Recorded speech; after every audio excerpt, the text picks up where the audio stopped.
Pues muy buenas tardes a todos, a todas, muy buenos días a los que nos visitáis desde el otro lado del Atlántico.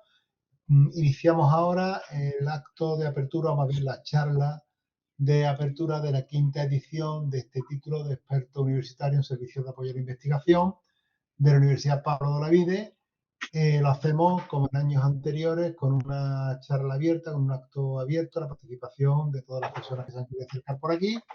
Así que tenemos tanto a nuestros estudiantes matriculados por primera vez en este año como a los que vuelven, decía antes, a su casa, ¿no? Aquellos estudiantes y aquellos colegas que retornan para asistir a esta charla, a esta conferencia, que fueron alumnos, estudiantes de este título de experto en años anteriores, y también pues, a los profesionales, a las profesionales que os deis cita aquí en la tarde de hoy o que nos visitáis la tarde de hoy, bueno, pues por el interés que despierta la temática de la charla y sobre todo, lo decía antes, el ponente, la persona con la que contamos o con la que tenemos el placer de contar en la tarde de hoy, que es Luis Codina, a quien seguramente muchos de vosotras y vosotros conocéis y que en la actualidad es profesor honorario e investigador de la Universidad Pompeu Fabra, donde ha desarrollado su carrera profesional, su carrera académica e investigadora durante muchos años y donde yo lo conocí, desde que lo conocí, pues lo tomé como uno de mis referentes en mi formación profesional. Yo recuerdo que lo conocí dirigiendo, ¿no? el máster de documentación digital, que ese sí que fue, Luis, todo un hito en el ámbito de la documentación. Le seguí conociendo en el máster de buscadores, ¿vale? Que desde luego fue otro programa formativo disruptivo. Desde luego no había nada igual en todo el territorio estatal, en todo el territorio nacional. Supo, desde luego, encontrar el gap, encontrar, digamos, el nicho. Yo eso siempre se lo reconoceré. Y en la actualidad pues le sigo siguiendo, es decir, sigo aprendiendo muchísimo de todo lo que él descubre, todo lo que investiga, de todo lo que comparte, porque eso sí que lo lleva por bandera, el compartir todo el conocimiento que va generando.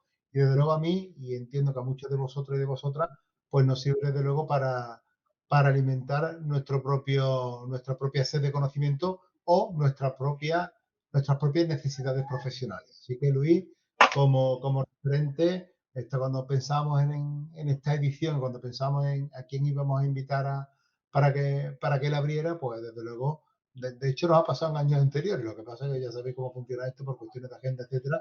Nunca hemos llegado a invitarle y este año desde luego ya no se nos escapaba. ¿Eh? No se nos escapaba invitarle y él aceptó, debo decirlo, de buenísimo grado y se puso a disposición pues de manera totalmente inmediata. Luis, mmm, como te digo, estoy muy agradecido, estamos desde la Comisión Académica muy agradecidos porque haya aceptado nuestra invitación a abrir esta quinta edición del título de experto universitario en servicio de apoyo a la investigación. Y ya hemos estado hablando un poco sobre el desarrollo del acto, o muy bien de la charla. Será la exposición de Luis y luego tendremos un turno de preguntas, ¿vale? Si no os parece mal, a los que estáis asistiendo, dejaremos el turno de preguntas para el final y dejaremos ahora que sea Luis el que haga la exposición, ¿de acuerdo? Si no os parece mal. Así que yo creo que no tengo más nada que decir. Doy la palabra, paso la voz y la pantalla y los mandos de la sesión a Luis Codina y a disfrutar de tu charla, Luis, cuando tú quieras. Pues muchas gracias, Ángel, y muchas gracias por tu presentación. Y nada, pues voy a empezar por el aquelarre este de compartir pantalla, que antes ha salido bien. Aviso a los asistentes que lo hemos ensayado, o sea que sí, espero que funcione. No, vale, funciona. Venga, esta vez estoy compartiendo. Venga, a ver, vamos a ocultar esto. Vale, pues parece ser, si nadie me dice lo contrario, parece ser que ahora estoy compartiendo pantalla. Es así, ¿no? Sí, no, sí, sí. Muy bien. Está perfecto. Gracias, Ángel. Bueno, pues voy al lío. Este es el título. Tengo que decir que no quería que se me olvidara. Esta presentación que voy a presentar ahora está publicada en mi sitio web. La acabo de publicar hace un ratito. ¿Vale? Mi sitio web es todo junto, luiscodina.com. Si vais a luiscodina.com, si no lo he hecho mal, la primera entrada de todas permite descargar esta presentación para el que la quiera tener. El posible interés está en que hay algunas referencias al final, hay enlaces y bueno, pues por lo que sea la podéis tener, la queréis tener, pues aquí está. Bueno, esto me lo voy a saltar, lo estáis viendo, esto lo pongo siempre, lo explico por si os sirve de algo, esto lo pongo siempre por temas de indexación, pensando en Google Scholar, bueno, Google Scholar y en Google en general, pero esto le va muy bien a Google Scholar. Y esto es, se lo he explicado antes a Ángel, esto es mi impuesto revolucionario para el tema de el famoso síndrome del impostor que nos ataca, es muy fastidioso y nos ataca constantemente a los académicos, o a lo mejor a lo mejor está bien que sea así, ya nos conviene que sea así. Y quiero explicar por qué hago esta intervención y por qué hablo de visión de usuario. Yo he sido profesional de la documentación en medios de comunicación y también en algún sector de la administración, pero no he trabajado nunca directamente en bibliotecas y, por tanto, tampoco en universitarias. Y soy un teórico y un académico, bueno, etcétera. Esto ya lo ha dicho Ángel también.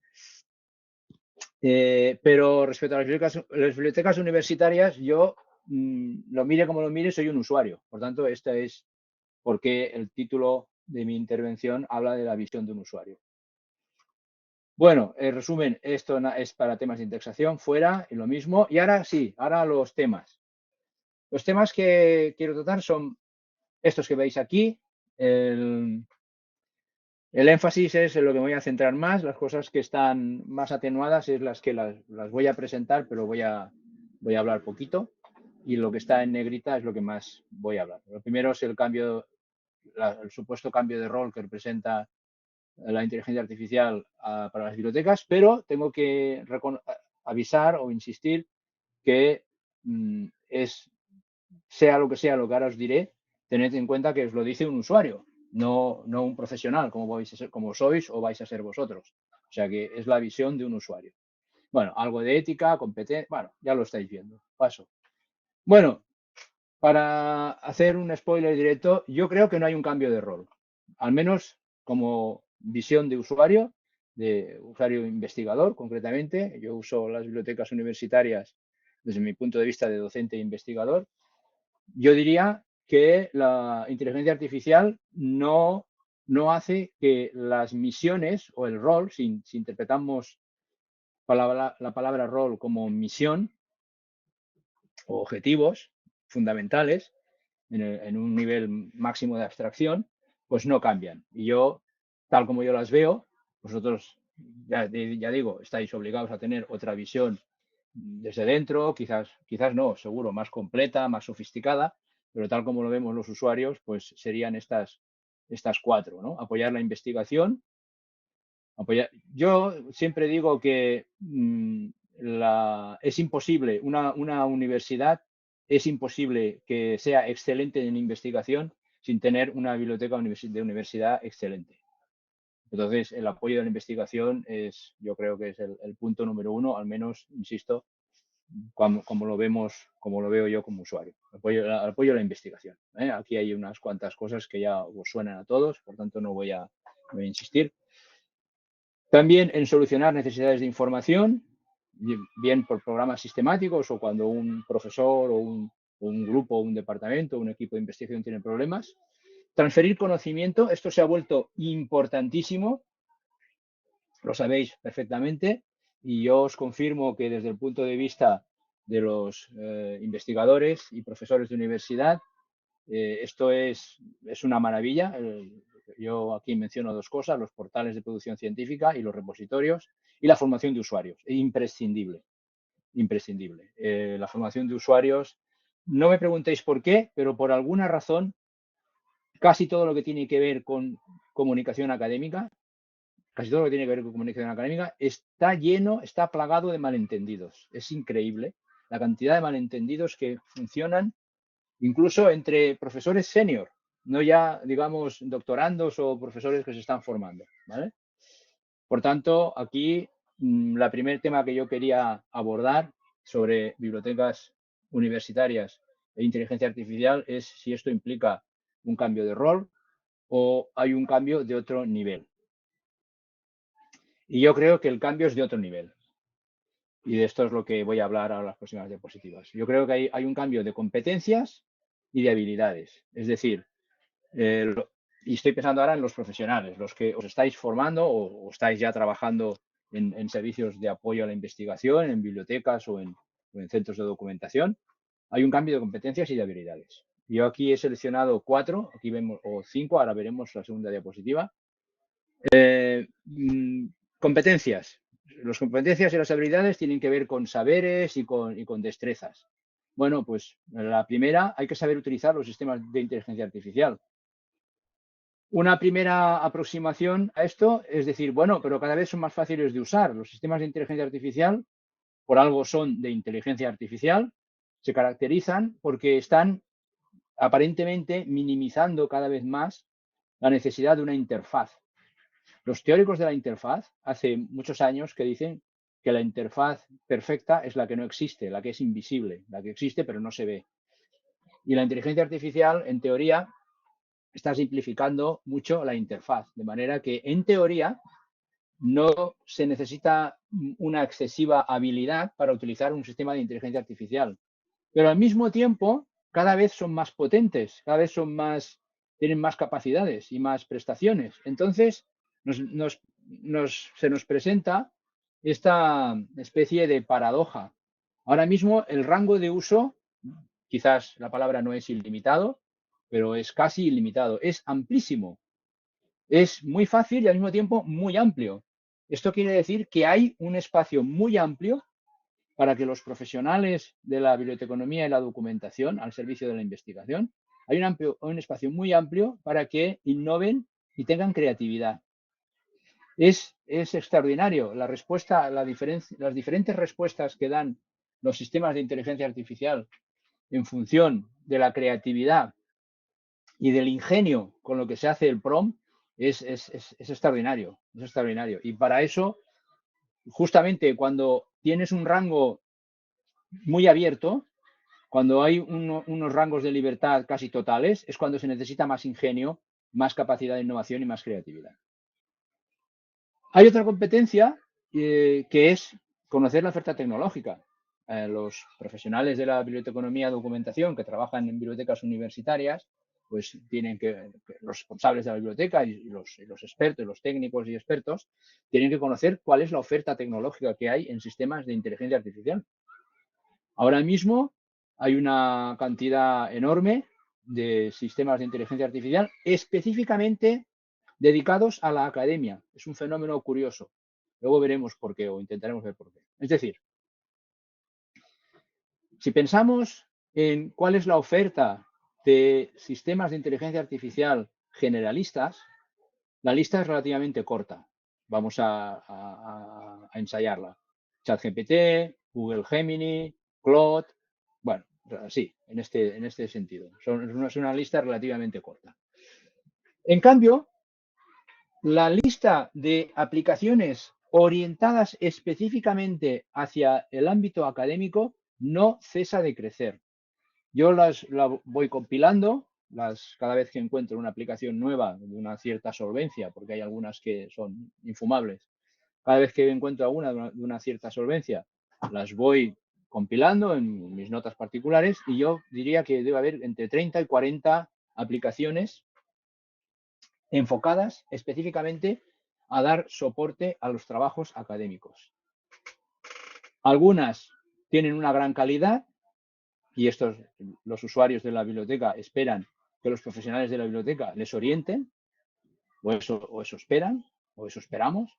Algunas tienen una gran calidad y otras rozan el fraude o sin rozan, entran directamente en el fraude. O sea, ofrecen productos que tienen dos características muy negativas.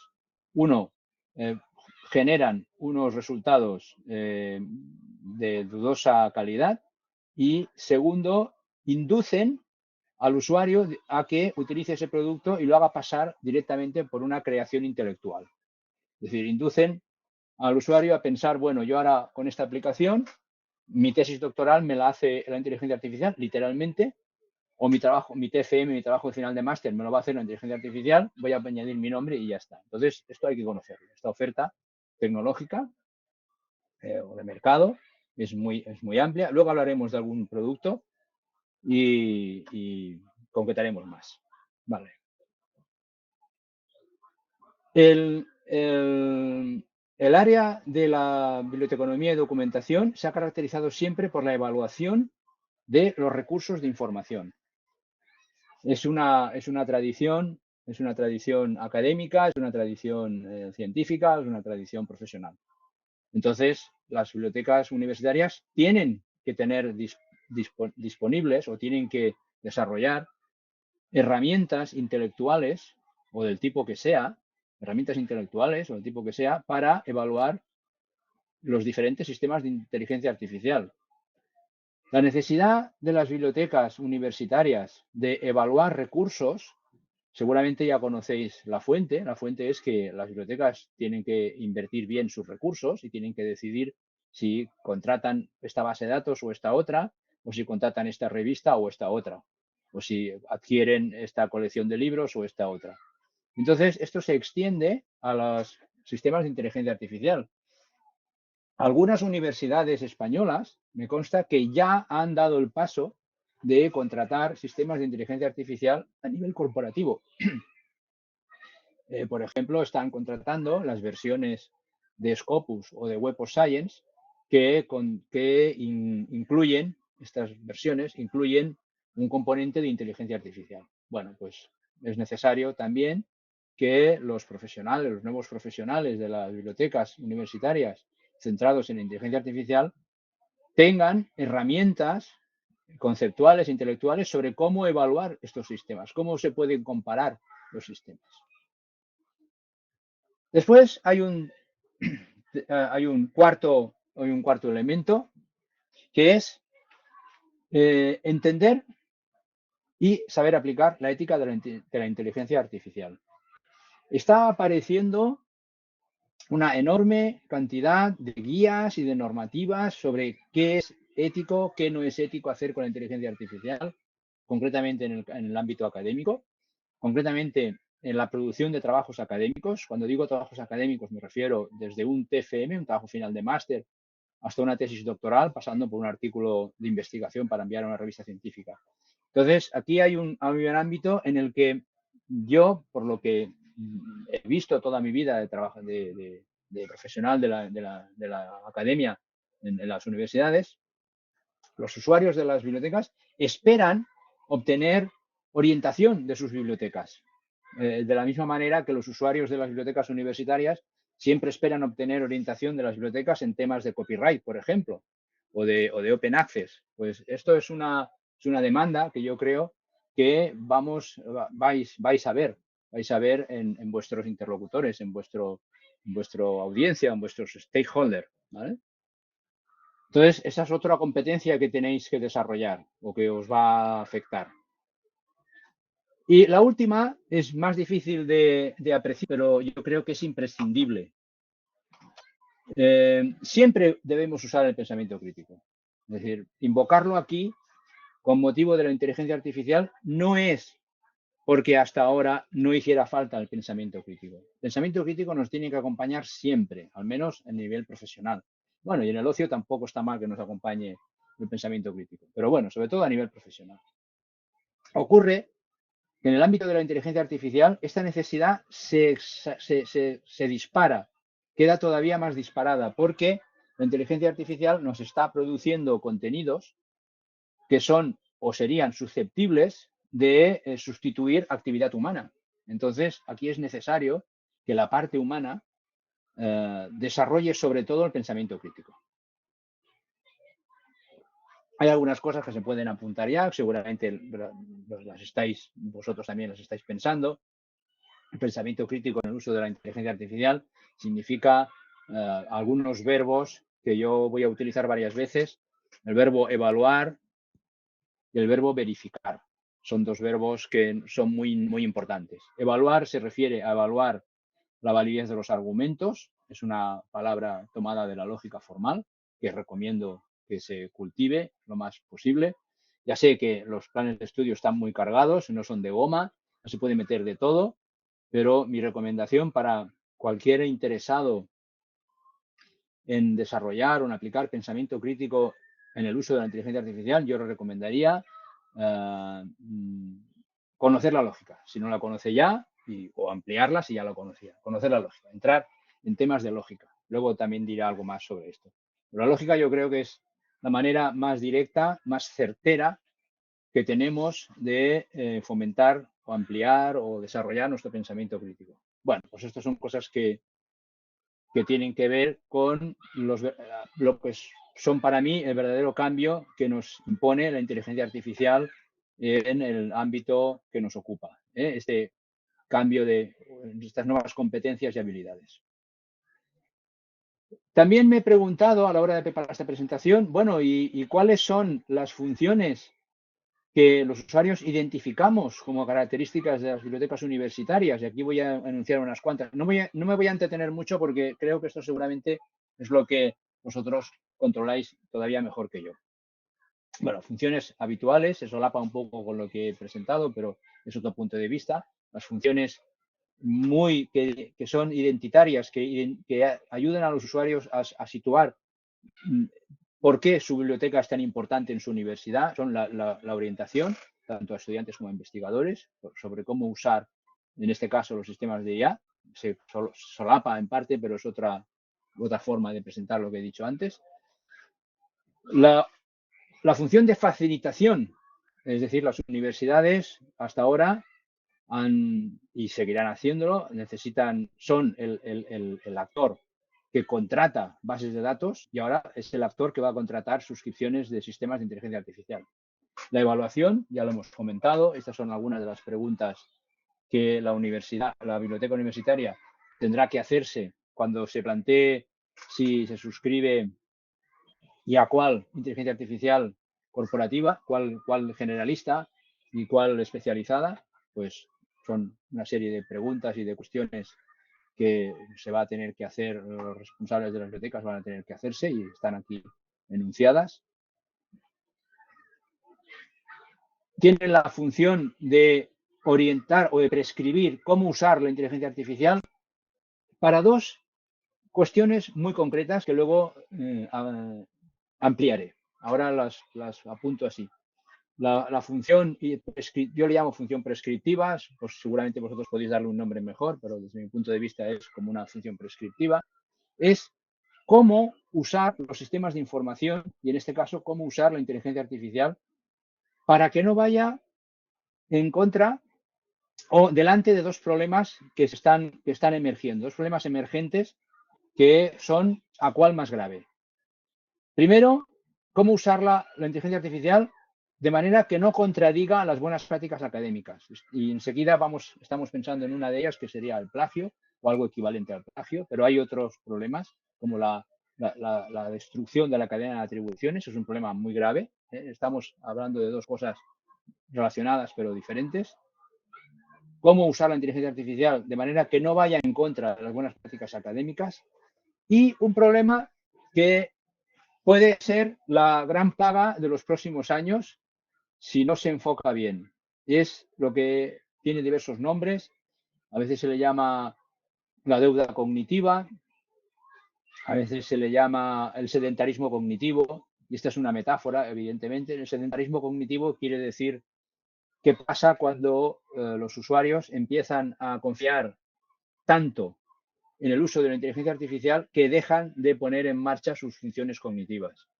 Entonces, el sedentarismo cognitivo es como una metáfora comparado a alguien que deja de caminar, deja de hacer ejercicio y lo hace todo montado en su coche, va a comprar el pan en coche, no camina nunca, entonces esa persona se vuelve excesivamente sedentaria. Pues hay un riesgo de sedentarismo cognitivo o de atrofia, es un término más fuerte, que a veces se utiliza también. La literatura especializada habla a veces de atrofia cognitiva. Está documentada, está demostrada, se necesitan más estudios, pero parece ser que es una realidad.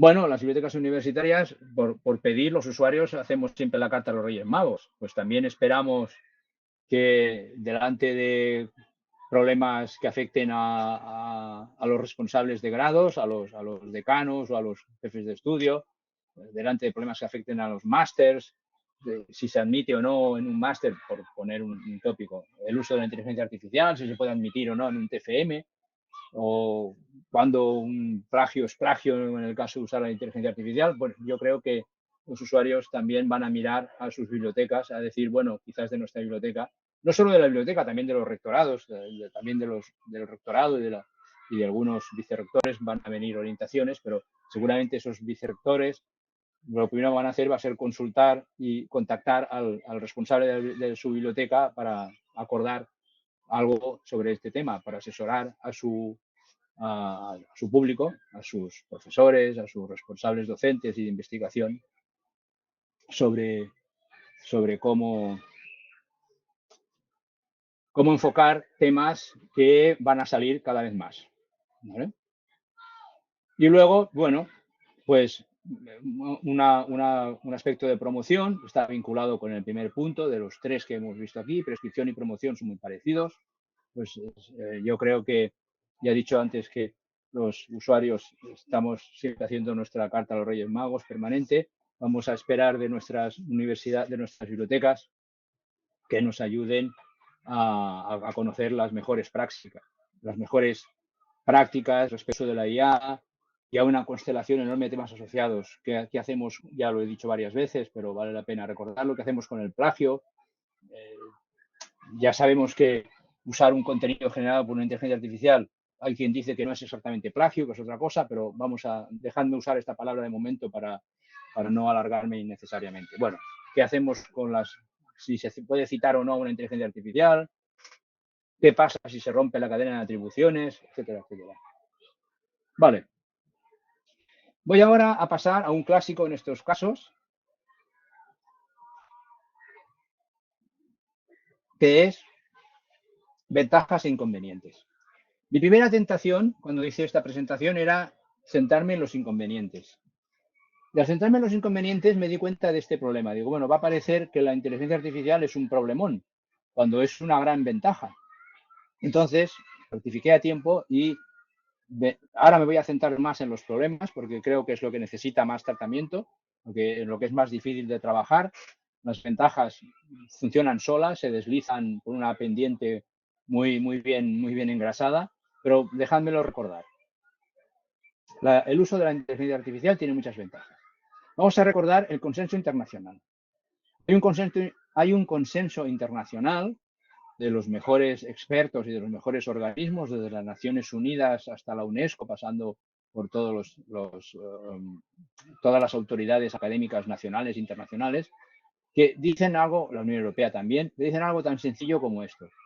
Los beneficios de la inteligencia artificial tienen que llegar a todos, no solo a las empresas. Tiene que llegar a todos los ciudadanos y a todo tipo de personas y ciudadanos. Y la consecuencia es muy fácil. La universidad debe incorporar la inteligencia artificial, tanto en la enseñanza como en la investigación, como en la gestión. Yo me voy a centrar más en la enseñanza y en la investigación, pero no he querido dejar el tema de la gestión. Las ventajas. Hemos dicho antes que prácticamente no hay una forma de acotar, o sí la hay, pero ninguna enumeración de ventajas va a agotar todo lo que puede hacer la inteligencia artificial. Aquí he puesto unas cuantas, pues automatizar tareas repetitivas, esto es lo que más pensamos todos enseguida y es lo más característico, liberación de tiempo para actividades creativas, procesamiento rápido, análisis de datos, en fin. Yo voy a destacar algunas cuantas que a mí me han llamado mucho la atención. Una de las que más me llama la atención, entonces yo aquí estoy poniendo por encima mis sesgos, pero esto ya lo sabéis, ya no os va a extrañar, está optimizando las búsquedas bibliográficas y el análisis de documentos de una manera extraordinaria. La IA actúa también como una socia cognitiva o como un Sócrates digital. En los últimos meses he utilizado de manera más o menos sistemática inteligencias artificiales como Google Gemini o Gemini, bueno, yo le voy a decir Google Gemini o ChatGPT, y realmente son interlocutores con una capacidad extraordinaria. He mantenido diálogos con inteligencias artificiales sobre temas que a mí me interesaban genuinamente y me ha ayudado a llegar a conclusiones distintas de cuando empecé el diálogo. Esto podemos hablar de la imagen de la inteligencia artificial como un socio cognitivo o como una socia cognitiva, si mantenemos la idea de la inteligencia artificial. O también a veces me ha gustado usar la idea de Sócrates digital. Seguramente os acordaréis todos de que la mayéutica, el proceso que Sócrates inventó para llegar a la verdad, que era en base a hacer preguntas, una pregunta detrás de otra. He probado también su utilidad para validar teorías, para pedirle que evalúe relaciones entre variables, para pedirle que evalúe razonamientos y argumentos, y tengo que decir que en general, no siempre, a veces cometen errores, eso ya lo sabéis, pero en general tienen una capacidad de evaluar argumentos de una manera muy incisiva. A mí me ha resultado, ves, de las cosas que me resultan más sorprendentes, más que todas las demás, estas que estoy señalando aquí. La validación de teorías, la evaluación de relaciones entre variables, la evaluación de teorías causales, etcétera. Vale, ahora ya, o sea, esto era para hacer, yo creo que había que honrar la parte buena de la inteligencia artificial y reconocerla, por eso esta diapositiva. Y ahora voy a los riesgos. Y en esto es en lo que me voy a entretener un poquito más. Porque los profesionales de la biblioteconomía y documentación, siempre, los teóricos y los profesionales, siempre nos hemos distinguido por enfocar este tipo de riesgos en el uso de sistemas de información. Hay 3 riesgos, al menos, y uno es el riesgo moral. El riesgo moral es usar los contenidos generados por la IA como propios. ¿Por qué es un riesgo? Porque significa obtener créditos y reconocimiento que no está justificado. Y algunas inteligencias artificiales promueven una especie de autoengaño cognitivo al usuario. Le promueven la idea de que el usuario, al poner un simple prompt y obtener un contenido generado muy sofisticado, ese contenido es suyo, es intelectualmente suyo. Y eso es un error, ¿vale? En realidad, delante del posible uso no ético de un contenido generado por la inteligencia artificial por copiar y pegar para entendernos, estamos haciendo algo equivalente a este mercado que existe, que seguramente sabéis que existe. Hay un mercado en el que hay empresas que a cambio de un precio, pues se pueden hacer desde un artículo científico hasta una tesis doctoral. Todo depende del precio que pagues, del tiempo que puedas esperar. Si quieres que te lo resuelvan en unas semanas o en unos meses, pero puedes comprar tesis doctorales, puedes comprar TFM. Pues es lo mismo, es lo mismo. Peor, porque en estas empresas van a tener que esperar unas semanas o unos meses según lo que encargues, no lo sé, pero es fácil de imaginar que vas a necesitar esperar un tiempo. Bueno, ahora deben usar seguramente inteligencias artificiales y ahora es posible que te lo pasen en horas, pero es lo mismo. Es decir, usar una inteligencia artificial, hacerle un prompt afortunado y conseguir un buen texto de 10 o 15 páginas no significa que estés autorizado a ponerle tu nombre y mandarlo a una revista como un artículo de ideación propia. Es lo mismo que si encargas a alguien, hoy no digamos ya un TFM. Vale, hay otro riesgo que es de tipo social o colectivo y es el siguiente, que no sé si a veces nos damos cuenta. El primer riesgo, ya lo he explicado, es el fraude. Un fraude equivalente al plagio, es muy parecido al plagio. Si queréis, es más parecido a encargar a un tercero a que haga un trabajo por nosotros y, por lo tanto, es equivalente al reconocimiento por un trabajo que no hemos hecho. Por eso es un fraude. Llámale plagio, llámale fraude, pero es un problema. Pero luego hay otro problema. Cada vez que alguien utiliza un contenido generado por una inteligencia artificial está rompiendo la cadena de atribuciones. La inteligencia artificial genera un texto y este texto que ha generado la inteligencia artificial deriva de unas fuentes originales que ha usado la IA. Según como estemos o según como alguien esté usando este texto, puede estar alterando la cita debida al autor de las ideas. Y esto puede, si este problema se escala, si en algún momento las revistas, los autores fraudulentos, esperemos que no, estoy haciendo una simulación, imaginaros que estoy imaginando un escenario que espero que no creo que esté sucediendo y espero que no suceda nunca. Es para explicar esta idea del riesgo socioacadémico. En un escenario hipotético, que espero que no suceda nunca, en el que una fracción importante de los artículos estén generados por inteligencia artificial, pero se publiquen como si fueran generados por autores humanos, habría una fracción de atribuciones mal hechas. Es decir, habría una cantidad de textos que se presentarían sin poner la fuente original. ¿Vale? No sé si se ha entendido, pero bueno, luego creo que volveremos sobre el tema. Y luego tenemos el riesgo cognitivo, el sedentarismo, ya lo hemos dicho. Hay tres palabras clave: sedentarismo cognitivo, deuda cognitiva y atrofia cognitiva. El sedentarismo es una metáfora, es decir, estamos dejando de usar la cognición, pues vamos a perder facultades intelectuales. La deuda cognitiva es el otro lado de la descarga cognitiva.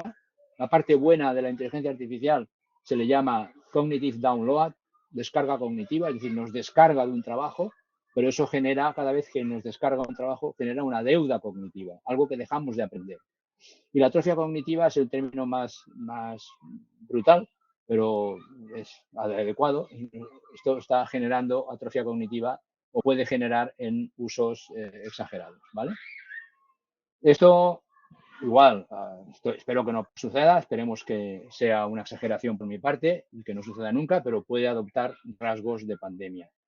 Y esto, como decía antes, desde la biblioteconomía de documentación, siempre nos hemos caracterizado por enfocar y avisar a los usuarios de este tipo de riesgos. Bueno, esto es para centrarnos en el tema de la descarga, la deuda, la atrofia cognitiva. ¿Cómo se puede mitigar? Hay varias estrategias para mitigarla. Una que yo últimamente estoy intentando desarrollar, estoy todavía en ello, le llamo interacción crítica escalonada. Supongo que la palabra ya sugiere a qué me refiero, luego la explicaré más. Pero interacción crítica escalonada, imagino que ya está sugiriendo que lo que tiene que hacer el humano es interactuar con la IA y no limitarse a copiar y pegar. Y otro es el marco Veritas, que también explicaré más adelante. Están enlazados a recursos sobre eso, sobre los dos. Como veis, aquí hay enlaces. En los dos sitios está más explicado el marco Veritas y la interacción crítica escalonada. Y un término más habitual, estos son conceptos que he acuñado por mi cuenta, y un término más general, que se está poniendo de moda, iba a decir, pero bueno, no me gusta la palabra, pues un poco frívola, pero se está emergiendo, se le llama humano en el ciclo. Viene de human in the loop. Human in the loop. La idea es que cualquier interacción con la inteligencia artificial, el humano siempre está en el ciclo. Empieza el humano trabajando el tema y cuando ya sabe algo, utiliza la inteligencia artificial y a la respuesta de la inteligencia artificial, el humano la examina y la vuelve a criticar. Esto es lo que explica aquí. Digamos, son tres posibles estrategias, todas son muy parecidas, en realidad todas tienen un aire de familia, tienen nombres distintos porque enfocan de maneras un poco distintas, pero la idea se puede simplificar con esta idea, el humano en el ciclo. Y una cuarta variación es una especulación que yo también hago, todavía lo estoy elaborando, es que en el futuro a lo mejor una cosa habitual que haremos, pero es una especulación, insisto, es que haremos triangulación de herramientas. La triangulación, como seguramente sabéis, es un procedimiento habitual en ciencias para asegurar, para verificar y asegurar que los resultados obtenidos tengan la máxima validez científica, y para asegurar la máxima validez científica, pues triangulamos. Hay triangulación de fuentes, triangulación de herramientas, triangulación de métodos. Entonces podría significar usar, por ejemplo, 3 inteligencias artificiales distintas, presentarles el mismo prompt y después hacer una metasíntesis a cargo del humano. Esto lo haría la inteligencia artificial. El prompt lo hace el humano. Las inteligencias artificiales, 2 o 3 de ellas, generan las síntesis narrativas, y el humano produciría una metasíntesis de tipo interpretativo configurativo. Son maneras en las cuales podemos aprovechar las ventajas de la inteligencia artificial y mitigar al mismo tiempo este problema que a mí me preocupa mucho, el de la deuda y la atrofia cognitiva. Vamos a dedicar un momento a la singularidad. A lo mejor todo esto cambia cuando llegue la singularidad, si es que llega algún momento. Hay quien dice que no llegará nunca, hay quien dice que sí, pero vamos a hablarlo. La singularidad seguramente ya lo tenéis presente. Esta palabra, el término singularidad se aplica a diversas cosas. En física, por ejemplo, se aplica a los agujeros negros, pero no es el caso. También se aplica a la inteligencia artificial. El día de la singularidad, o el momento de la singularidad, es el momento en que aparezca una IA, una inteligencia artificial que sea consciente y sintiente. Bueno, en este caso sería un sujeto epistémico y legal, gozaría de protección y sería autora. Ya todo lo que voy a decir ahora de la inteligencia artificial sobre que no es autora, que no se puede citar, etcétera, etcétera, pues no tendrá sentido. Es una curiosidad. Me planteé, bueno, ¿qué pasará cuando llegue la singularidad? Bueno, pues será una especie inteligente. Además de la especie humana, habrá 2 especies inteligentes, la especie humana y la singularidad, las inteligencias artificiales.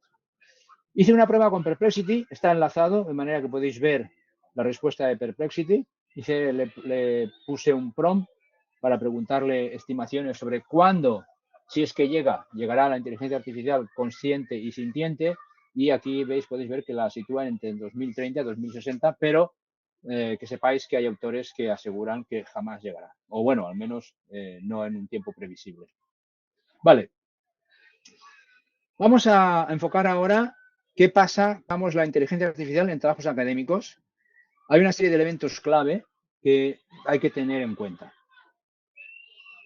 Los trabajos académicos no solo son trabajos académicos, son trabajos evaluativos, y esto es muy importante. Cuando una persona entrega un TFM y se le aprueba, quiere decir que va a obtener un título que antes no tenía. Cuando un estudiante entrega un trabajo para una asignatura, va a recibir los créditos de esa asignatura que antes no tenía. Y lo mismo pasa incluso con los artículos científicos. También de alguna manera son evaluativos, porque a los investigadores se nos evalúa en parte por los artículos que publicamos. Entonces, esto es muy importante. Los trabajos académicos son trabajos evaluativos.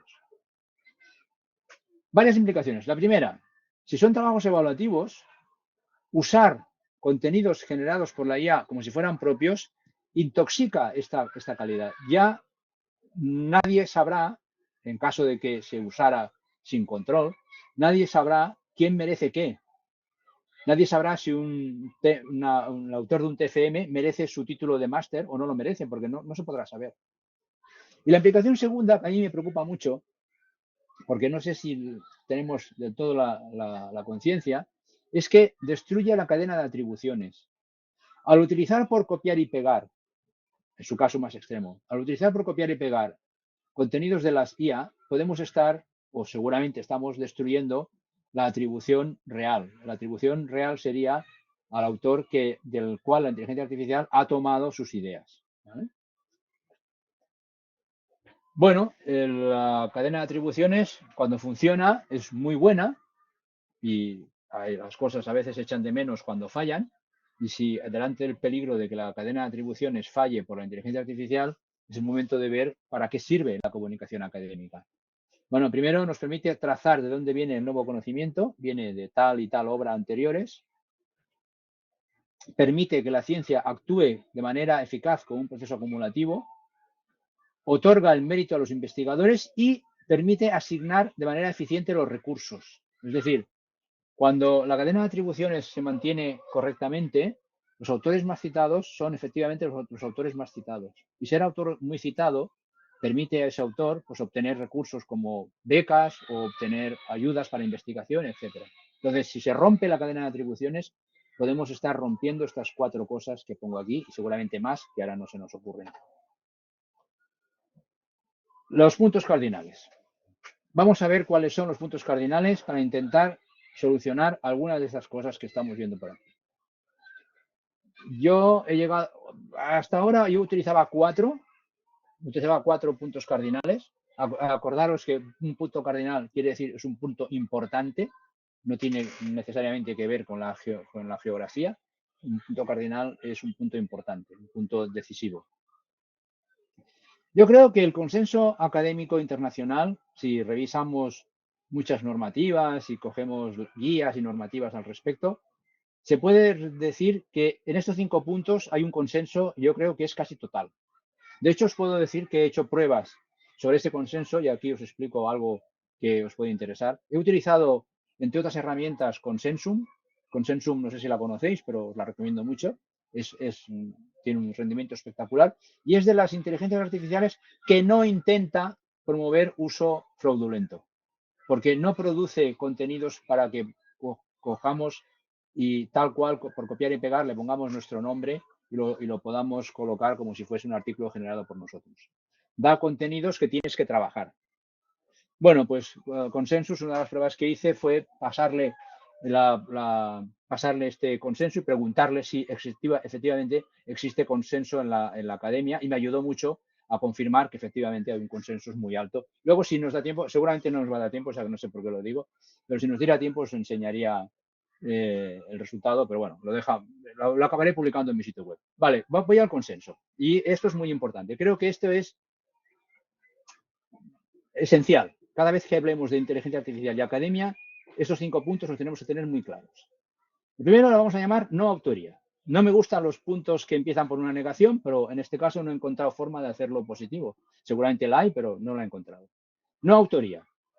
El consenso casi universal, al menos Consensus lo confirma, es que las IA no pueden ser acreditadas como autoras.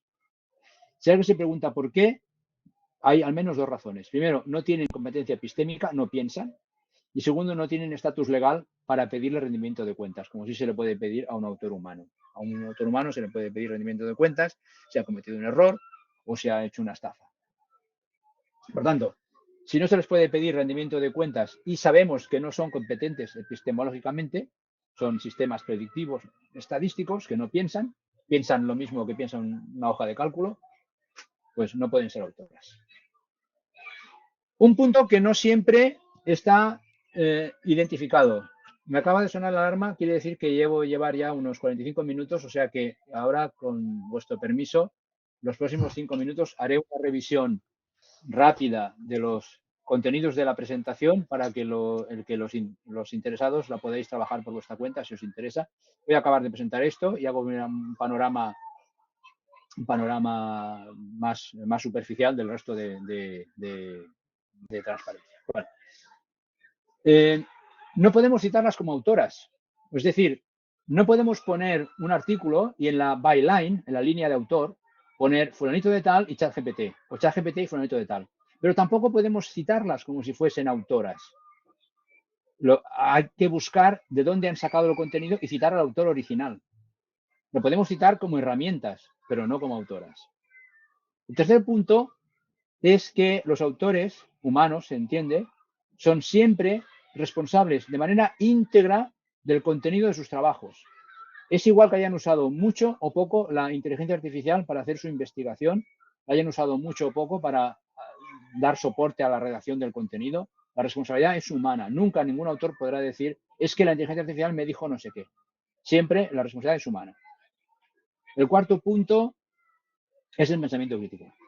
No podemos usar la inteligencia artificial sin aplicar pensamiento crítico. No podemos dejar de revisar si la inteligencia artificial está cayendo en sesgos o está adoptando valores antidemocráticos o en contra de los derechos humanos.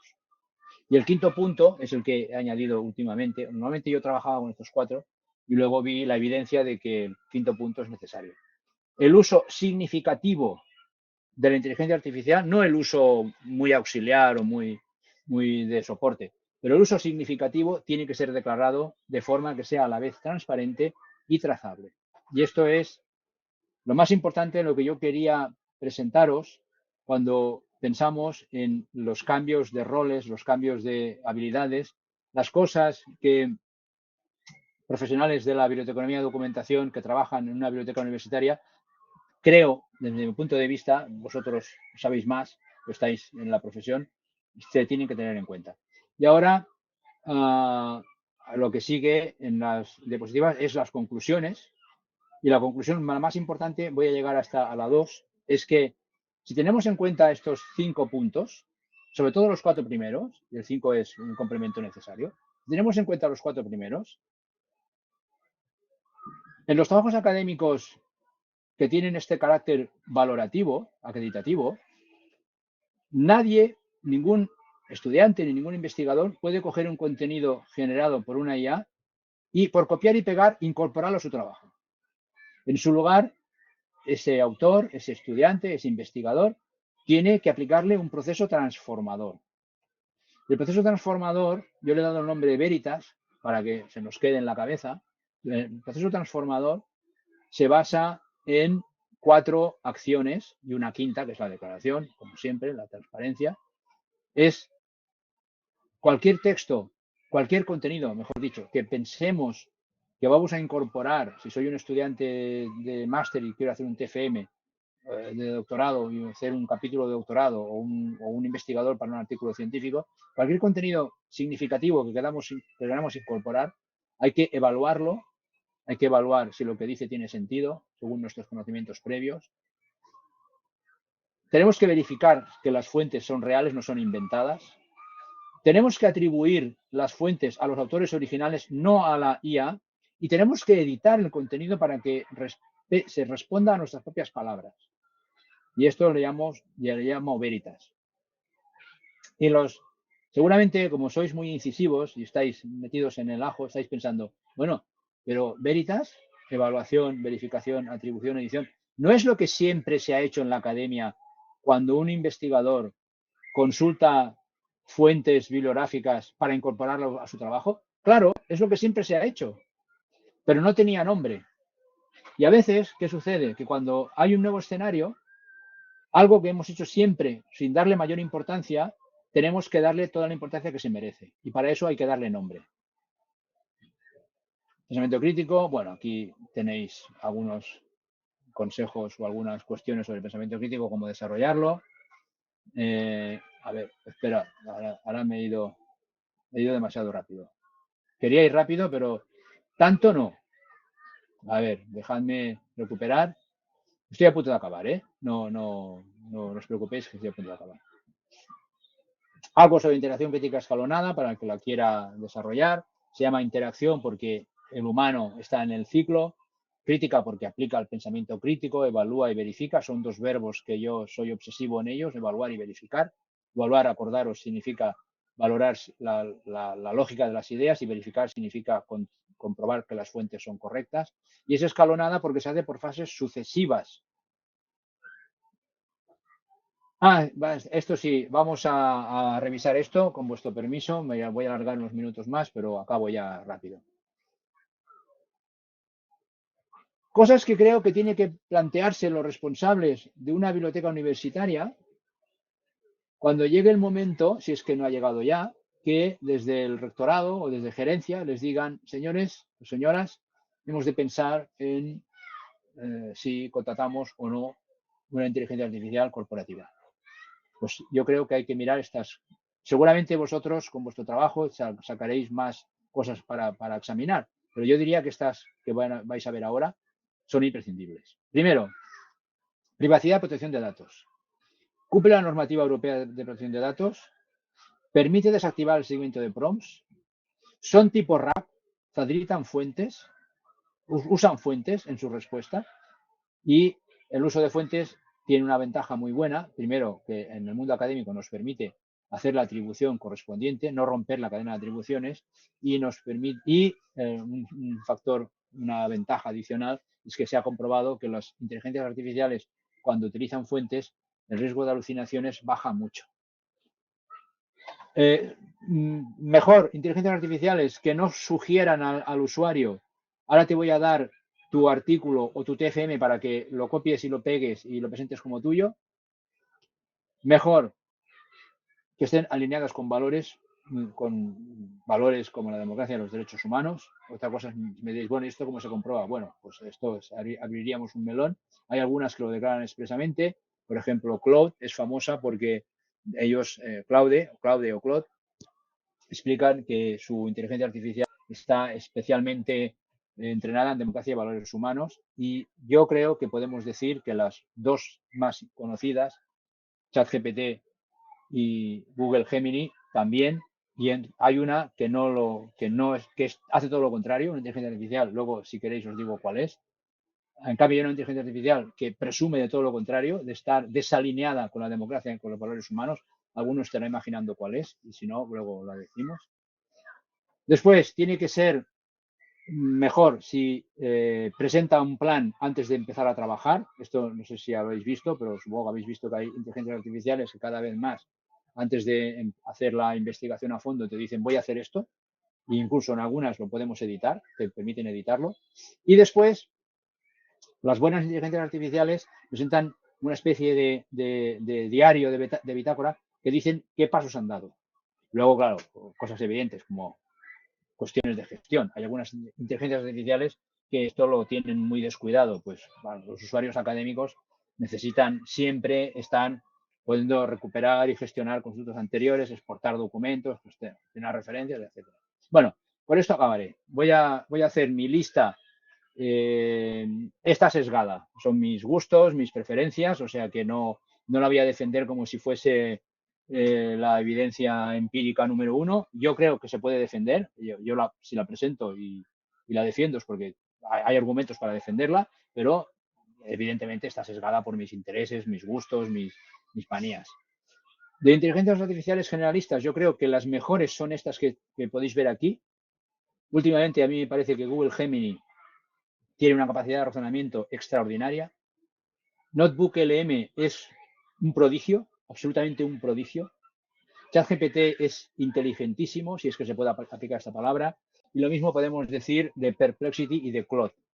Tienen unas capacidades de razonamiento que la única palabra que se me ocurre es sorprendente. Y después de las especializadas, las mejores, para mí, las mejores en rendimiento. Y en este detalle que ya he dicho varias veces, y no intentan sugerirle al usuario, úsame para tu TFM, presentarlo como si lo hubieras hecho tú cuando te lo voy a hacer yo entero de arriba abajo. Bueno, pues empiezo por las inteligencias artificiales que están incorporando las bases de datos más importantes. Una es Scopus AI, si no me equivoco, se llama así. Otra es la de Web of Science, que si no recuerdo mal se llama Research Assistant.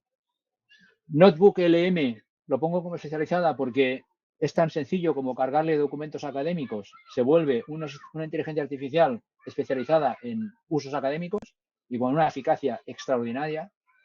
Perplexity, porque podemos decirle que se enfoque en fuentes académicas. Consensus, porque trabaja solo con fuentes académicas. Y Future House, que por cierto está en mantenimiento, pero hay que decir que es gratuita, es sin ánimo de lucro. Future House, que es interesantísima, que también está haciendo una labor muy buena de inteligencia artificial. Bueno, creo que ya hay muy poquita cosa ya. Bueno, esto lo voy a dejar. Aquí tenéis, como siempre, como la famosa frase, yo he venido a hablar de mi libro, pues aquí tenéis mi libro y más entradas seleccionadas, referencias y ahora sí, ahora ya estoy. Muy bien, Luis, pues muchísimas gracias por una presentación tan completísima y sobre todo a mí lo que me ha gustado mucho, siempre me gusta mucho de ti, por supuesto, es el enfoque crítico. El enfoque crítico que yo creo que muchas veces lo que, como tú bien has puesto en manifiesto, lo que a veces falta, ¿no? Lo que a veces echamos de menos en el uso de cualquier fuente de información, de cualquier recurso de información, y en este caso de estas que han venido en fin, a movernos la silla, ¿no? Nosotros ya pensábamos que estábamos a gusto, ¿no? Que estábamos bien, que poco más se podía hacer o poco más se podía avanzar en lo que tiene que ver con recursos de información. Estábamos nosotros con nuestras cosas, ¿no? De la apertura de fuentes, etcétera, y de golpe y porrazo, pues viene aquí y nos pegan un zamarreón y nos mueven la silla, nos mueven todo lo que estábamos haciendo. Digo esto en el ámbito, ¿no? Profesional de los bibliotecarios y los documentaristas, y sobre todo en el ámbito institucional. Todo señala muy bien, ahora si queréis hablamos de eso, de cómo efectivamente tenemos que estar vigilantes respecto de algo que yo empiezo a identificar como una nueva burbuja, ¿no? De productos comerciales que nos quieren colocar, en fin, los que se quieren situar en el mercado. Es decir, ahora mismo hay un mercado bastante extenso, como tú decías, ¿no? De herramientas, algunas generalistas, quizás las que menos, pero sobre todo herramientas especializadas, y los que hasta el momento tenían, digamos, el oligopolio, ¿no? De las fuentes de información, pues también intentan subirse al carro con sus propios desarrollos. Tú has señalado, a mí me parece también que son dos que funcionan muy bien, la de Scopus y la de Web of Science, ¿vale? Pero luego llegan las colaterales, ¿no? Las que, bueno, yo no tengo tanto, pero también me quiero subir, y ya tenemos, claro, a la playa de agentes comerciales visitando nuestros centros, ¿no? Con su oferta económica, a ver quién te ofrece el mejor precio, a ver qué te regalo, a ver cuánto tiempo te mantengo la oferta, etcétera, etcétera, con estas técnicas comerciales que ya conocemos. Bueno, pero yo no venía aquí a hablar de mi libro, porque el libro de hoy es el de Luis, ¿vale?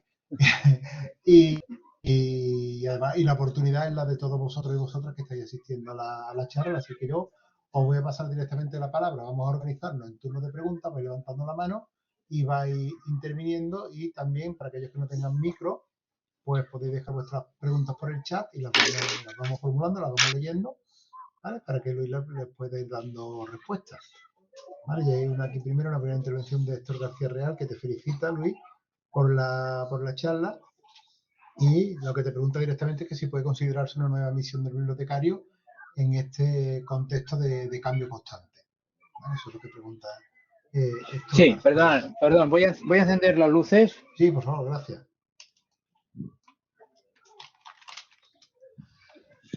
Sí, si entiendo bien la pregunta, mi respuesta es sí. Hay una nueva misión del bibliotecario, del profesional de la biblioteconomía y documentación, delante de la inteligencia artificial.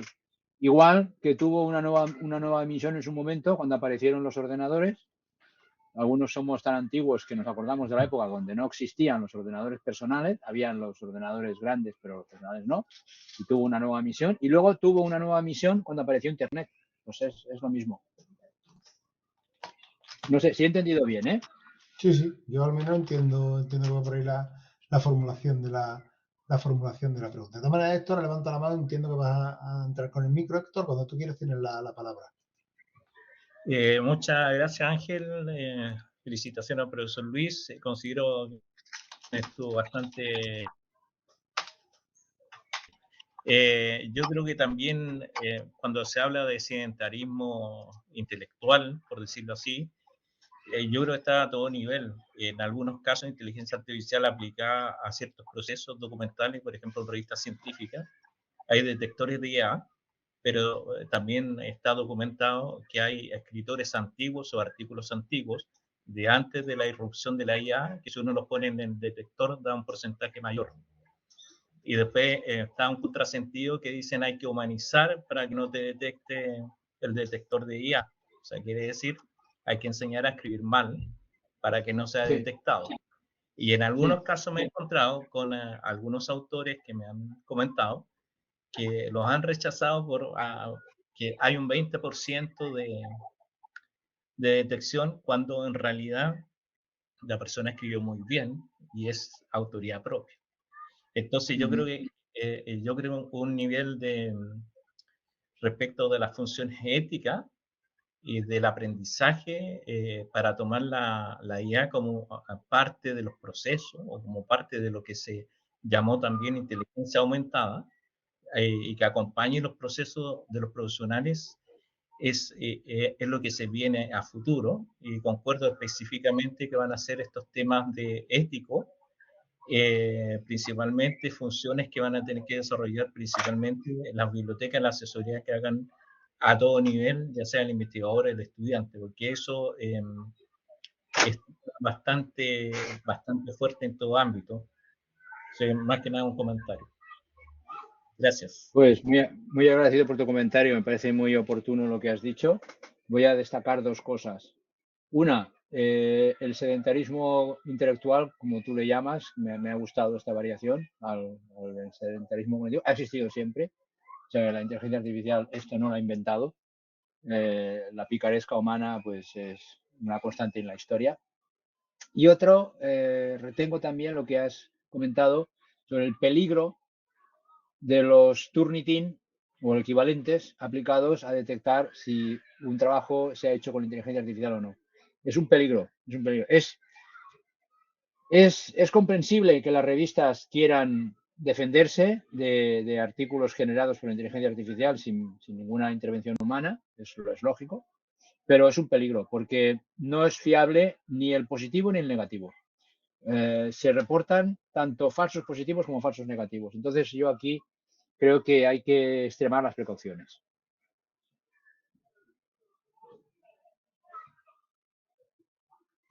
Pues sí, yo coincido en eso contigo, Luis, ¿no? Que tenemos ahí un arma que carga el diablo, la tenemos en comunicación científica, la tenemos también en la propia academia. Es decir, esto es una cosa, tú lo sabes bien, que Sí, de la que se habla por los pasillos de la facultad, ¿no? De esto que van sí, a hacer los estudiantes ahora con la inteligencia artificial, que si no tenemos una herramienta, ¿no? Igual que teníamos el antiplagio, que no era antiplagio, todos nosotros lo sabemos bien, ¿no? Que era un sí, detector de probabilidad de falta de originalidad, ¿no?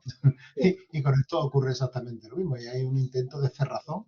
Tú recordabas antes, ¿no? Cuando los primeros microordenadores, yo recuerdo muchas sí, veces, y les traigo a la cabeza, cuando llegó la web, cuando llegó Internet, incluso cuando llegó la Wikipedia, ¿no? Ese terror, ese pánico en los pasillos, también en los despachos, a que el alumnado sí, sí, se volviese algo así como casi tonto, ¿no?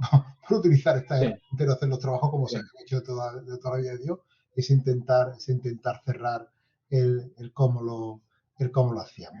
Mira, hay un comentario por aquí por el chat de Ana sí. Molina que dice que le ha sorprendido no ver en la lista Copilot, ¿no? Que algunas instituciones con licencia Ah, Microsoft 365 lo están recomendando o más bien lo están utilizando. Bueno, yo ahí tengo mi teoría, pero insisto, hoy aquí le toca hablar es a Luis. vale, Eso nos cuenta. vale. Voy a contestar enseguida lo de Copilot, pero antes quiero hacer un apunte a una cosa que has dicho, Ángel, sobre la inteligencia artificial en la docencia. Yo no sé si estoy equivocado, puedo estar equivocado, obviamente, pero creo que el uso de la inteligencia artificial en la docencia es el menor de nuestros problemas, Probablemente. porque en la docencia es donde más se puede controlar. Y voy a poner un ejemplo muy directo. La inteligencia artificial hay que usarla, hay que hacer a los estudiantes que la usen. No hay que preocuparse por saber si han usado o no inteligencia artificial. Hay que preocuparse por hacerla usar con pensamiento crítico. Entonces no tienes que, ya el profesor ya no tiene que detectar si ha usado o no inteligencia artificial. Tiene que detectar si ha sabido usarla. Bueno, lo dejo aquí para no, porque es todo un tema diferente y me centro en Copilot.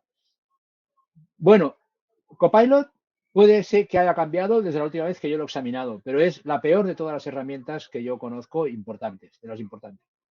Se lo digo tan claramente como puedo, no quiero maquillarlo. Es muy limitada, es muy pobre. Las respuestas son comparadas con los otros sistemas que he hablado, ChatGPT, Gemini, Perplexity, es, es pobrísima. Tengo que hacer una salvedad. ¿Hace cuánto? Pues a lo mejor hace 2 o 3 semanas que no uso Copilot. Si en 2 o 3 semanas ha cambiado mucho, tengo que rectificar. Pero yo periódicamente la chequeo porque me gustaría que Copilot avanzara y la encuentro la peor con mucha diferencia.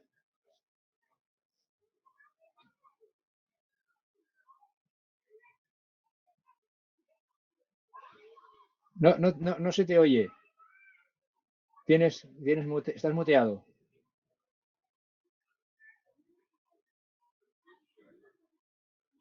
Ahora, es que yo mismo me he caído. Muchas gracias, Luis. Sí, No, sí, sí. decía, bueno, Ana Molera que dice que no ha cambiado mucho efectivamente el Copilot desde hace unas semanas para acá. Yo, de hecho, en fin, pero yo creo que tiene que ver, y esta es mi opinión personal, que tiene que ver también con el tipo de suscripción que tenemos a Copilot. Es decir, Copilot que estamos utilizando, el que viene con el Microsoft 365, en cada Puede ser. organización hay una suscripción diferente y Ajá. eso se nota primero en las propias aplicaciones de Microsoft y en, digamos, en el en las características de esas aplicaciones, y yo creo que también se nota en el Copilot, ¿vale? Hay cosas que no hace bien y luego cosas que es que no funcionan bien. Yo la otra mañana con una compañera, con Gemma, que estaba hace un rato por aquí, la estuvimos probando para programar, bueno, GPTs personalizados, ¿no? GPTs como los de Ajá. ChatGPT, los Gen, etcétera. Mm. Y la verdad que funcionaba bastante mal. Bastante mal. Es decir, la base de conocimiento no le prestaba la más mínima atención, respondía lo que le daba la gana con un montonazo de alucinaciones cuando realmente tienen información en la base de conocimiento. Y no sé si eso puede estar relacionado, por ejemplo, con la selección de modelos de IA, ¿no? Que Ujú. potencialmente se puede hacer, pero que en el caso de nuestro tipo de licencia, pues se ve que no. Pregunta Fátima por ahí que cuál era esa IA no recomendable a la que tú hacías mención anterior. Bueno, a ver quién se la ha imaginado. Grok. Venga, claro. Grok. Y además, Porque Grok, de acuerdo con declaraciones de su propio responsable, al que no prefiero ni siquiera nombrar, está desalineada con ideas como la democracia y los derechos humanos. Él presume de que eso no pasa está alineada con su propio pensamiento. Entonces, yo creo que es la anti-inteligencia artificial, al menos en ese sentido. Dicen, yo no la uso, reportan, para intentar ser equilibrado, reportan quienes la usan, que es muy buena. Entonces, si ignoras este desalineamiento con democracia y derechos humanos, pues parece ser que es muy buena. pues sí, una cosa es saber razonar y otra cosa es razonar con argumentos válidos. ¿No? Me parece que lo que esta no hace bien. Yo tampoco la uso, debo reconocer, pero sí es verdad que la leo por aquello que se ha puesto de moda, ¿no? De querer verificar los asertos, ¿no? O las afirmaciones que se hacen en Twitter, en X, ¿no? Se pretenden verificar u obtener el respaldo a través de Chrome, ¿no? Entonces esto pasa como a los principios de Google, ¿no? Que decía la gente, no, lo he leído en Google, ¿no? Y lo había leído en Google y eso era una verdad irrefutable, ¿no? Pues ahora con Grok parece un poco lo mismo, ¿no? Si le dice Grok, evidentemente desarma el argumento y digo bien, del contrario, que es como muchas veces muchos usuarios de X se toman la red social, ¿no? Por esa polarización a la que asistimos. Entonces yo estoy como tú y como vosotros. No entro tampoco en ese juego, no querría entrar en ese juego. Cita por ahí a Fátima Pastor, la cita de Garmoni, no temo la inteligencia artificial, sino la inteligencia humana superficial. Trae Cierto, Fátima muy cierto. la cita a colación. Hay por aquí otra pregunta que formula, bueno, hay dos preguntas realmente. Una primera que formula Raquel Mora, respecto te pregunto por tu opinión respecto de la IA agéntica, que reconozco que es una palabra que me gusta bastante poco, y los navegadores con IA, ¿no? Esta nueva generación de cosas que han salido hace 2 semanas y que vuelven otra vez a movernos la silla. Bueno, miramos bastante a la otra cosa, los navegadores con IA. Pues nos pregunta Raquel por tu opinión al respecto de estas dos cosas. La primera es una respuesta de prospectiva. Parece ser que es el futuro. Aunque en estas cosas los pronósticos suelen estar destinados al fracaso. Si examinamos cualquier cosa que decimos ahora de aquí a 2 años, normalmente no se cumple casi ninguna. Pero bueno, con esta salvedad, parece ser que las inteligencias de tipo agente o agénticas son el futuro, porque parece ser que es lo que va a solucionar todavía más cosas. Esa es una parte de mi opinión. La segunda opinión es que las que ahora se presentan como agénticas, yo no he sido capaz de detectar muchas diferencias de las que no dicen que son agénticas. No he notado mucha diferencia. O sea, la crítica que yo haría es, vale, muy bien, el concepto es interesantísimo, espero que el concepto prospere y avance, pero de momento las pruebas no sistemáticas, no he hecho pruebas sistemáticas, no me lo he tomado como una investigación, pero las pruebas que yo he hecho no me han dado a entender algo diferente de lo que ya hacen las que no dicen ser agénticas o las que son agénticas pero no lo dicen, que a lo mejor también eso es otra cuestión. Es que a lo mejor lo que sucede es que ya todas son agénticas y algunas lo dicen y otras no. Y por eso yo no noto diferencia.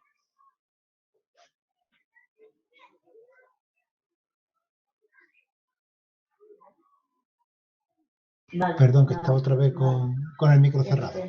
Había otra pregunta, realmente Germán Díaz, que dice que la ciencia abierta ofrece un marco de trabajo adecuado para la transparencia y trazabilidad de la producción científica, permitiendo apalancar la elaboración de regulaciones para el uso ético de la IA, teniendo que reconocer como ítem de valor a los prompts y las cadenas de pensamiento. Eso es lo que Germán afirma. No sé, ¿cómo como digamos, como preámbulo a darte su felicitación, ¿no? por la charla. Realmente yo pensé que sí, pero no está formulando una pregunta. Vale. Estoy buscando el chat, rastreando porque no se me quede nada en el tintero. Por supuesto que quien quiera formular la pregunta, alzando la mano y abriendo el micrófono, es libre de hacerlo. Yo sí tengo alguna cuestión que traer a colación. Yo, fíjate, Luis, estoy notando una cosa. Tú has nombrado un par de inteligencias artificiales que vienen de la mano con bases de datos bibliográficas reconocidas por todos, ¿no? Y además como no las que más contenido tienen, sino las que más contenido curado o evaluado tienen, ¿no? Que son la WebOcean y Scopus.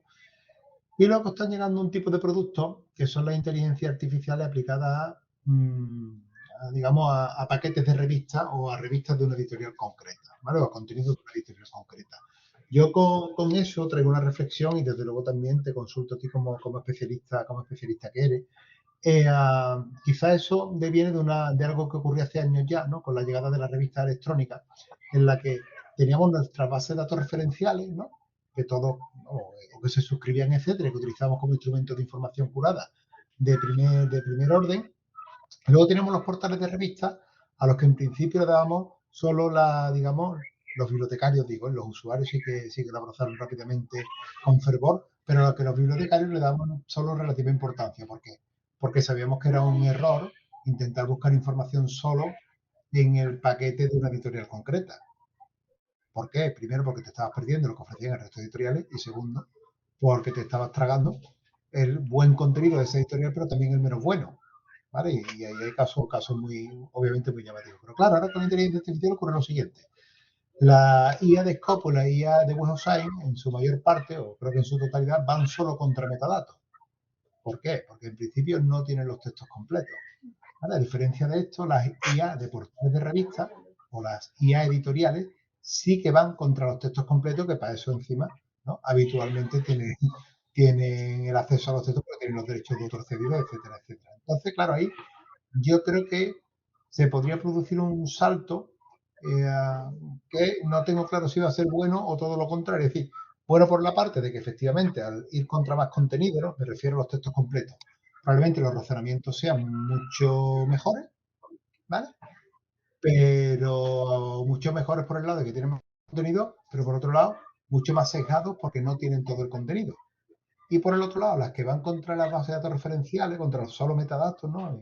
Scopus, etcétera, digamos que nos pueden dar a lo mejor una perspectiva mucho más amplia, mucho mayor, mucho más completa, pero sin embargo podrían perder en profundidad. ¿Por qué? Por esa dependencia, ¿no? Que se establecería pues, de metadatos que algunas veces pueden resultar excesivamente superficiales, básicamente títulos, keywords, ¿no? Palabras clave elegidas por los autores. O, iba a decir al azar, hombre, al azar no, pero desde luego no siempre con la certeza que el asunto requiere. Y luego resúmenes, que ya sabemos también que muchas editoriales, gran parte de revistas, pues no le prestan mucha atención a cómo está redactado el resumen. ¿No? Creo que sí, pero yo quería preguntarte precisamente por esto, porque de alguna manera me preocupa, justo en ese momento en el que nos estamos decidiendo a quién le compramos la cosa, ¿no? Porque nuestros investigadores quieren IA, bueno, y ahora cuál compramos, ¿no? Y ahora tenemos nosotros esa un poco esa dialéctica. Pues muy buenas observaciones, intento responder. A ver, yo creo que la clave, bueno, primero voy a responder a lo que tú dices sobre las IAs de Scopus y de Web of Science. Efectivamente, dicho por ellas, tanto las dos, lo que usan son, lo que tú has dicho, título, básicamente son títulos, usan título, resumen o abstracts y palabras clave. Y efectivamente eso tiene las limitaciones que tú dices. Dejadme hacer una observación lateral. Aquí se demuestra la importancia que debería haberse dado siempre a los resúmenes. Los resúmenes siempre deberían haber tenido una importancia capital y se deberían haber cuidado mucho mejor. Ahora nos vamos a pagar las consecuencias de décadas de que los resúmenes se han hecho como se han hecho. Pero bueno, yo creo que la clave está en saber lo que estás usando, en la formación de usuarios o alfabetización de usuarios. La inteligencia artificial de Scopus y de Web of Science, que yo he tenido ocasión de probar, porque me han pasado passwords para hacer pruebas, es muy útil sabiendo lo que estás haciendo. Sabiendo lo que estás haciendo, hace una búsqueda bibliográfica extremadamente inteligente. Pero tienes que saber que efectivamente no estás usando el texto completo. ¿Qué pasa con las inteligencias artificiales de las editoriales? Mira, no había caído en esta variación, no lo había pensado. Pues es lo mismo. Los investigadores a veces nos va muy bien buscar en una plataforma de una editorial completa. Por ejemplo, yo he usado muchas veces la plataforma digital o la base de datos digital, tanto de Taylor and Francis, por mi dedicación a la comunicación social, como Sage. Me han ido muy bien. Pero lo que pasa es que hay que saber que estás buscando solo en una editorial. Entonces, yo creo que la clave está que todo puede ser útil, pero el usuario tiene que saber qué es lo que está haciendo. Si no sabe lo que está haciendo, efectivamente se puede dar un tortazo muy grande. Pues sí.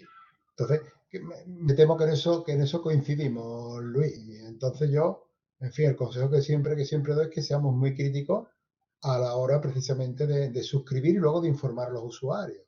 Porque el usuario, como yo digo, siempre se vaya a la tómbola, al siempre toca. Y está claro que en el portal de revistas siempre toca, mientras que la base de datos referencial no siempre tocaba. Que siempre toca porque buscaron un poco la filosofía Google Scholar, ¿no? Que pongas lo que pongas, siempre te va a salir algo, ¿no? Que tú crees que está relacionado con lo que tú vas buscando. Esto siempre lo digo, ¿no? Esto siempre se lo digo a los investigadores. Entonces, son instrumentos muy útiles para el investigador experimentado porque saben lo que están haciendo. Pero, sin embargo, son trampas, enormes trampas, para aquellos que se están iniciando o para aquellos que se acercan a esos instrumentos con falta de una actitud crítica o de un conocimiento relativamente profundo de en qué se está metiendo. Has sacado un tema muy importante, Google Scholar. ¿Cuándo Google Scholar aplicará la inteligencia artificial? Ese momento será un antes y un después, pero un antes y un después. Será muy importante. No sé por qué están esperando tanto. Ya, y ahí además hay un tema que yo, vamos, que yo he tratado ya en un par de charlas que he quedado, que es el siguiente, ¿verdad? Google Scholar puede hacer lo que no hace ni uno ni otro, es decir, puede combinar la búsqueda en el mercado global de información. Dice, de entrada tiene los textos completos de todo lo que están abiertos, pero luego fíjate lo que está ocurriendo. Como ya pasó con Google Scholar al principio, las editoriales al principio se negaban a que las IAs indexasen su contenido. ¿Vale? Cuando se han dado cuenta que si no lo indexan se quedan fuera, como le pasó con Google Scholar, están haciendo justo lo contrario, están abriendo las puertas de par en par. Puede llegar el momento en que Google aplique su Gemini, ¿no? a Google Scholar y no solo vaya, bueno, sobre metadatos, que es verdad que Google le echa bastante poca cuenta a los metadatos, sino que vaya directamente a textos completos, pero claro, sobre contenido de cualquier editorial, cualquier procedencia. Con lo cual sí que es verdad que puede acabar revolucionando lo que tiene que ver con la IA académica. No sé si sirve utilizar este término para esto de lo que estamos hablando, la IA académica, la Sí, IA sí, sí. investigación. Será una singularidad en pequeño. El día que Google Scholar anuncie que ha incorporado la inteligencia artificial generativa, será una singularidad pequeñita. No tan grande como la singularidad total, pero Sí, sí, sí. para mí será un antes y un después en el uso de fuentes académicas. Yo creo que sí, estoy convencido de que eso puede llegar a ocurrir y ya veremos cuánto tarda en dar el paso. Ya sabes tú que estos de Google es por donde les venga el aire un poco. Hay que tener en cuenta que al final es verdad que Google Scholar es un producto al que no le sacan rendimiento económico. Digo, de marca por supuesto que sí, pero económico no. ¿Vale? Siempre ha sido como el producto, ¿no? de entretenimiento. Dicen, el entretenimiento de unos cuantos ingenieros aquí que les damos horas libres para que hagan esto, ¿no? Esta es la película, como los del garaje, ellos son los del garaje, ¿no? La película que siempre se ha contado de Google Scholar, que puede ser que sea cierta, pero es verdad que, claro, dentro del ecosistema de la empresa no genera beneficios económicos sustanciales y parece que lo tiene un poco dejado de la mano. Sí. En fin, ya veremos a ver qué ocurre, porque esto, bueno, ya lo estamos viendo, va a la velocidad que va. Es decir, que de aquí a un rato, lo mismo ya no lo encontramos hecho, Luis. Te pregunta Clara Broto sobre el IFIT. Sobre el IFIT. ¿Cuál es la opinión que te suscita al Vale, respecto? el ICIT, yo estoy en la duda, tengo dudas. El ICIT yo he sido usuario de pago durante un año, pero hace ya de eso otro año, entonces sé que ha cambiado mucho. Ahora mismo, por lo que yo veo de su propia propaganda, no me atrevo a recomendar el ICIT. Voy a ver si lo puedo decir todo para no quedarme demasiado corto o demasiado lejos. Posiblemente es de las mejores inteligencias artificiales a la hora de hacer revisiones de la literatura. Creo que es de las más efectivas. Pero las revisiones de la literatura hechas con inteligencia artificial, incluyendo el ICIT, no tienen validez ni fiabilidad. Me estoy refiriendo a los términos técnicos que se usan en evaluación de la ciencia. En evaluación de la ciencia se habla de validez, cuando un instrumento es el que toca usar para hacer algo, y fiabilidad si ese instrumento siempre da los mismos resultados cuando lo usas de la misma forma. Pues las inteligencias artificiales ahora mismo no generan revisiones de la literatura que tengan validez y fiabilidad. Pueden ser extremadamente convincentes y el ICIT seguramente es de las mejores a la hora de hacer revisiones de la literatura muy, muy, muy convincentes y muy eficaces. Pero veo que fomentan la idea de que están haciendo una systematic review. Y eso es lo que me causa prevención a la hora de recomendar el ICIT. A lo mejor es muy recomendable, a lo mejor debería conocerla, a lo mejor debería tener la oportunidad de trabajar más con ella, y a lo mejor si trabajo más con ella la acabaría recomendando. Por lo que, como no he podido seguir conociendo, porque caducó mi suscripción y no me puedo suscribir a todo, entonces no me llega, no, y menos ahora que estoy jubilado. Perdón por poner ese dato personal, no hacía falta, pero me acabo de acordar. Bueno, que sepáis, estáis tranquilos, que me he jubilado hace poco, o sea que todavía estoy muy en contacto con la academia, estaros tranquilos. Bueno, además sigo en contacto con la academia porque soy profesor honorario. Bueno, no sé por qué he dicho esta tontería, cierro el capítulo de tonterías y me centro. El ICIT, para mí, tiene este punto de precaución. Se presenta como con la capacidad de hacer revisiones de la literatura sistemáticas. Y entonces, incluso imitan o generan los diagramas de Prisma. Usan el flowchart de Prisma, utilizan y dan a entender como que han hecho una revisión de la literatura. A ver, lo que quiero decir es que las revisiones de la literatura pueden ser hechas de manera sistemática o no. Si coges la inteligencia artificial para ayudarte a tu revisión de la literatura no sistemática, me parece perfecto. Pero coger una herramienta de inteligencia artificial para poder decir que has hecho una revisión sistemática de la literatura, ahí tengo muchos problemas. Ahora, creo que la calidad del ICIT es muy alta. Sí, yo en eso además coincido contigo. Yo lo he estado testeando de nuevo hace relativamente poco tiempo. Comparto contigo en que pretende dar la apariencia de revisión sistemática, es decir, puede llevar a engaño al que no esté entrenado y además tú sabes bien que tenemos ahora mismo una burbuja de cosas que se publican llamándose revisiones sistemáticas que no lo son, que metodológicamente no son, y yo creo que eso puede abundar, ¿no? O ahondar en esa burbuja y en ese equívoco en el que caen, en la mayor parte de los casos, de manera bien intencionada, muchos investigadores e investigadoras del ámbito de las ciencias sociales que están cayendo como moscas uno detrás de otro. Pero por otro lado, no dejo de reconocer que hace buenas búsquedas de información con el sesgo que obviamente tienen. Es decir, al final buscan donde buscan.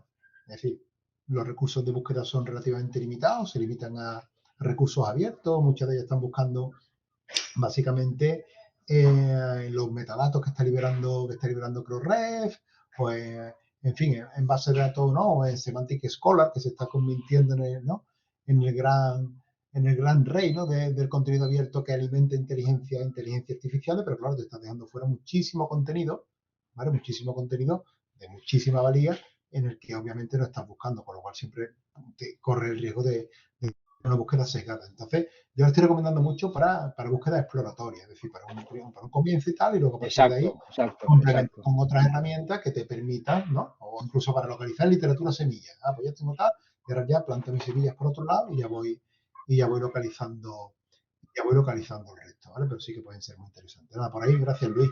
Como que te lo pedían por ahí la lista de las herramientas que alguien la había perdido.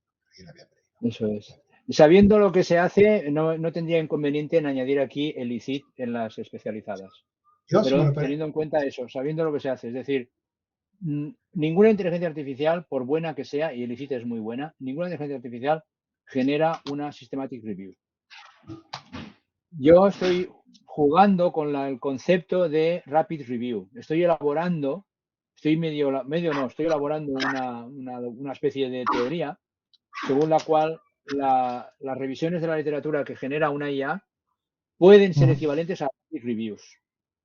Una rapid review, como seguramente ya sabéis, es el paso previo a hacer una auténtica systematic review o una scoping review. Entonces, por ahí podría servir. Sí. Fátima, tienes la palabra cuando tú quieras. Adelante. Ábrete el micro si quieres intervenir, que entiendo que sí, que eso es lo que quiere, ¿verdad? Fátima Pastor. Intervenir, aunque no sé porque tiene poca... O sea, aquí ha indicado que tiene poca cobertura Fátima. Bueno, pues si quieres déjanos el comentario en el chat y ahora te lo responde Luis. Vale, es que estoy viendo que Fátima levantó la mano porque tiene muy poca señal. Vale, que está todo claro, vale, ya nos está escribiendo por aquí. Yo me gustaría recomendaros, Luis, si tú me lo permites, una a que he utilizado últimamente con cierta profusión y que me gusta por dos cosas. Porque hace cosas parecidas a Elegir, se llama Asta, ¿vale? Se llama Asta. Pues Y es sobre verdad, sí. Y sobre todo porque es Sí. una inteligencia artificial no solo gratuita, sino también abierta, las dos cosas. ¿Vale? Sí, eso, sí. Es de Open Scholar. Exactamente, es justo de la gente de Semantic Scholar. Semantic Scholar, sí. Sí, me he acordado hablando de justo de Semantic Scholar, me he Es de acordado. Semantic Scholar, del mismo instituto de Semantic Scholar. Es verdad, Efectivamente. me la he olvidado y merece estar en la lista. Sí. Entonces yo la recomiendo a los que estéis por aquí, a los compañeros, los colegas que estáis por aquí, que le echéis también un vistazo, que hace cosas muy interesantes. Es muy buena. En fin, y siendo buena, pues encima no te exige pasar por caja, ¿no? Es muy buena y es de las que no intenta hacerte creer que vas a copiar y pegar, porque lo segrega todo, está todo segregado por apartados, entonces tienes que aplicar, te guste o no, la interacción, ya depende de ti si es crítica o no, pero al menos tienes que interactuar y yo diría, aprovecha para que sea crítica y escalonada. Es un tipo de inteligencia artificial que está pensada para este concepto. Ya sé que no piensan en este concepto, sus motivaciones son otras, no tienen nada que ver, pero se ajustan. Entonces, creo que ya sé por qué no la he puesto, y es que me ha traicionado el inconsciente, y os voy a decir por qué. Porque es la más fea de todas. Y diréis, pero eso no es un criterio científico. No, ya lo sé que no es un criterio científico. Es un criterio muy frívolo, pero es que es fea. A ver cuándo mejoran la interfaz. La interfaz, parece que han invertido en otras cosas más que en la interfaz, pero bueno, sí. Pero es una frivolidad lo que acabo de decir. Lo importante es que trabaja muy bien. Exacto. Es muy buena. Pues sí. En fin, pues yo creo, si te parece, Luis, que lo podemos dejar aquí, ¿vale? Yo creo que había tiempo, ¿no? Para tu exposición y tiempo de luego también para las preguntas, para las cuestiones. Entonces, lo dejamos aquí, nos tienen que hacer varias cosas que son de rigor. Lo primero, evidentemente, agradecer al ponente, a Luis, que amablemente haya aceptado nuestra invitación y que nos haya regalado su conocimiento de esta manera tan ilustrativa, tan pedagógica. Yo creo que nos vamos todos hoy de aquí aprendiendo muchísimo sobre un tema que ahora mismo nos ocupa, nos preocupa, ¿vale? Lo tenemos, no sé si en el centro, pero desde luego muy cerca del centro de nuestros quehaceres diarios, desde luego de aquellos que nos dedicamos al apoyo a los investigadores y a las investigadoras, porque constantemente nos están preguntando por este tipo de cuestiones y además nos vemos nosotros de algún modo obligados a ponernos las pilas. Así que eso, nuestro agradecimiento, Luis. La segunda cosa, pues abrir ahora sí oficialmente nuestra quinta edición del título de experto universitario en servicio de apoyo a la investigación de la Universidad Pablo de Olavide. Empezamos formalmente las clases el próximo jueves, no os despistéis, alumnos no matriculadas. La tercera, deciros que nos quedan, creo que son 3 plazas libres en el experto, por si alguien todavía se quiere apuntar, pues yo creo que hasta el jueves estamos metiendo matrícula, ¿vale? Así que eso ya lo sabéis también, por si hay alguien que se quiera sumar. Y yo creo que poco más, que estamos grabando la sesión, la procesaremos y la ofreceremos en la grabación en breve a través de, como siempre, de las redes sociales, de las listas de distribución profesionales que solemos utilizar, Twitter, Crex, etcétera. Y yo creo que aquí lo vamos a despedir. Claudia acaba de levantar la mano. No sé si quieres decir algo, preguntar algo, Claudia. Claudia Lépez. Sí, no, lo mismo lo hago sin querer. Bueno, pues entonces, si no os parece mal, y siendo las 6:06 de la tarde, pues levantamos la sesión y nos seguimos viendo, nos seguimos escuchando y seguimos aprendiendo todos juntos, todas juntas, ¿vale? En las próximas sesiones. Y lo dicho, muchísimas gracias también a todas las personas que habéis asistido. Hemos superado por momentos la centena, que 115 personas de manera sincrónica, lo cual está bastante bien, ¿eh? para un día como hoy, para las muchas tareas, las muchas ocupaciones que tenemos todos. Lo dicho, muchísimas gracias y hasta la próxima. Luis, muchísimas gracias. Seguimos Gracias hablando. a vosotros.